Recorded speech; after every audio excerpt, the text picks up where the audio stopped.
Hi there, my name is Liam, and today I'll be demonstrating how one can get started with Buzzspot and how it all works. First of all, you need to create an account. This is the basic step. You need to give your email, your password, and confirm your account. For this demo, I already have an account, so I'll skip this step. Let me go to Login and log into my account. So I have a fresh account here. I've only purchased a plan here, which is the Essential plan. Let me show you that plan details. I can go here and see this. So this is the plan that I have. For all the plans, we already have a 1-month free trial. So everybody can come to our website and see how Buzzspot is working. You can test it, and if you feel like keeping it, you can continue. If not, you can always cancel this plan from here. We do not charge any upfront fee for this, and you can cancel anytime. Now let me show you how the creation of the assistant works. I'll go to this new assistant page. Here, first of all, I need to give an assistant name. This is basically what you are going to call your assistant. This could be based on your website, or you can give a human name. For example, I can give it a name like Anna, and you'll see this appears here. This is basically the live preview of how your assistant is going to look. Then you need to select the assistant icon. I can select from this preloaded list. We already have some icons available that you can use, or you can upload your own image if you have one. For now, let me use this one. I'll select this and click Done. This icon appears here, and I can see how it is going to look. At the next step, I need to select the domain. For this demo, I'm going to use this domain. So I have entered the domain. This is basically where you want to integrate the assistant, maybe your staging site or your live site. Then there is the Look and Feel section. This is optional. This is the default scheme that we are using for the assistant, but you might want to use your own scheme based on your website design. For example, let me show you legacydba.com. So this is a black and red theme, so I can design it like this. I can set the primary color, the font color, the secondary color, and other styling options. I can also change the chat window color, send button color, and many other settings. Everything related to the assistant appearance can be configured from here.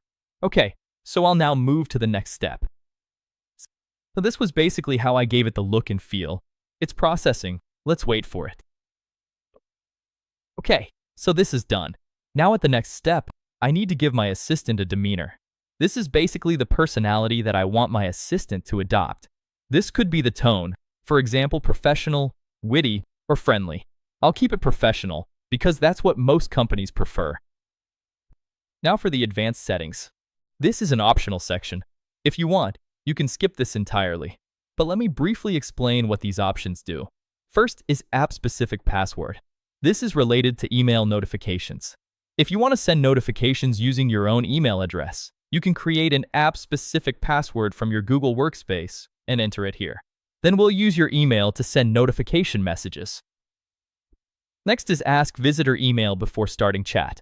This option allows you to ask for an email before the user starts chatting. If you want users to start chatting immediately, you can keep this off. If you want to capture leads, you can turn this on. Then comes the training document. This is basically all the data that the assistant will have about your website. With your domain, we automatically generate a knowledge document. You can open it from here. If I click here, you'll see the full document about the website. You can edit this if needed. You can type anything here, and if you want, you can save or cancel. I'll save this. This saves the training document. Next comes the external API. This allows your assistant to use user-specific data. For example, billing details, subscriptions, or other personalized information. With an external API, your assistant can access this data when responding. Let me show you an example of how an external API works. Let me pause this video and bring that example. Okay, so this is an example of how user-specific data works. I am logged in as Aaron on this website, app.leadproctor.com. They already have Buzzspot installed, with user-specific data enabled. When I open this, you'll see that the assistant knows my name. Hello, Aaron. The opening message is customized for me because it knows my account details. Now I can ask a question about my account. For example, how much am I paying? Let's see what the assistant does.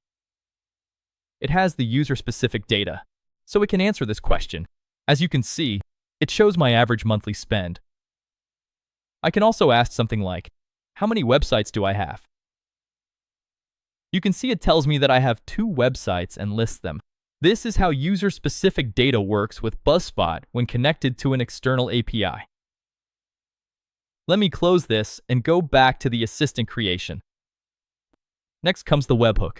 This is useful if you want notifications to be sent to another system, like a CRM or database, instead of just email. You can paste your webhook URL here, and notifications will also be sent there. So this was about the advanced settings. These are totally optional, and you don't have to fill them just to get started. Now I'll go to the next step. And that's it. The process is pretty simple. If you want advanced features, you can explore them later, but otherwise it's very straightforward. Now you get this code. You can copy this code and paste it anywhere you want, and your assistant will be live. Before that, you might want to test your assistant. For that, we have this testing lab. You can click on Testing Lab, and this loads a preview of your website with the assistant.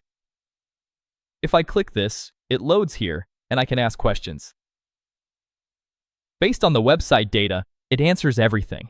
It even brings information like phone numbers and other details from the website. This was about the testing lab, and this is how you can create an assistant. Of course, after creating an assistant, you can always make changes. For example, name, color scheme, or other settings.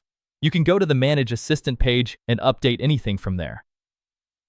If you want to change advanced settings, you can update them from step 2. If you need the code again, it's available in the Embed Code section. You can copy it from here, and you'll be ready to go. So I hope you like this video. Thank you.